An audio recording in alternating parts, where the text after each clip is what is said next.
কে বলা হয়েছে ৫৩০০ টাকা ঋণ হিসাবে নেওয়া হয়েছিল, দুটি সমান কিস্তিতে এটা পরিশোধ করতে হবে। যদি বার্ষিক চক্রবৃদ্ধি সুদের হার ১২% হয় তাহলে প্রতিটি কিস্তির মূল্য কত?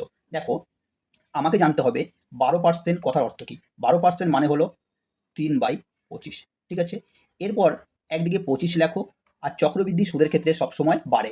২৫ ছিল, আরও ৩ বেড়েছে, মানে কত হয়েছে? ২৮। ওকে।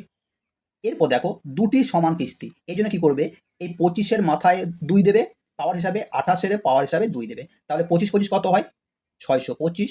আর ২৮-২৮ কত হয়? ৭৮৪। ওকে। এরপর দেখো দুটি সমান কিস্তি সমান, তাহলে দেখো কিস্তি কত ছিল, এখানে কিস্তি আছে ২৮, এখানে আছে ৭৮৪, তাহলে দুটো সমান হয়নি। এই জন্য কী করতে হবে, এই ২৮-কে আমার ৭৮৪ বানাতে হবে। আমি যদি ২৮-এর সাথে ২৮ গুণ করি তাহলে ২৮ ২৮ ৭৮৪, আর নিচেও ৭৮৪ আছে, দুটোই কী হয়ে গেল? সমান হয়ে গেল, সমান কিস্তি হয়ে গেল। তাহলে এখানে ২৮ গুণ করেছি, মানে এখানেও ২৮ তোমাকে গুণ করতে হবে, ঠিক আছে। তাহলে দেখো এখানে কত হয়, ২৮ আর ২৫ গুণ করলে কত হয়? ৭০০। কত হয়? ৭০০। ওকে। আর এখানে ৬২৫, ৭০০ আর ৬২৫ যোগ করলে কত হয়? ১৩২৫।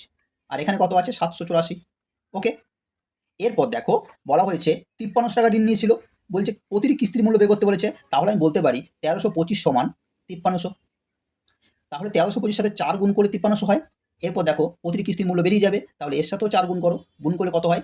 ৩১৩৬। তাহলে প্রতিটি কিস্তির মূল্য অপশন সি ৩১৩৬ টাকা। ওকে।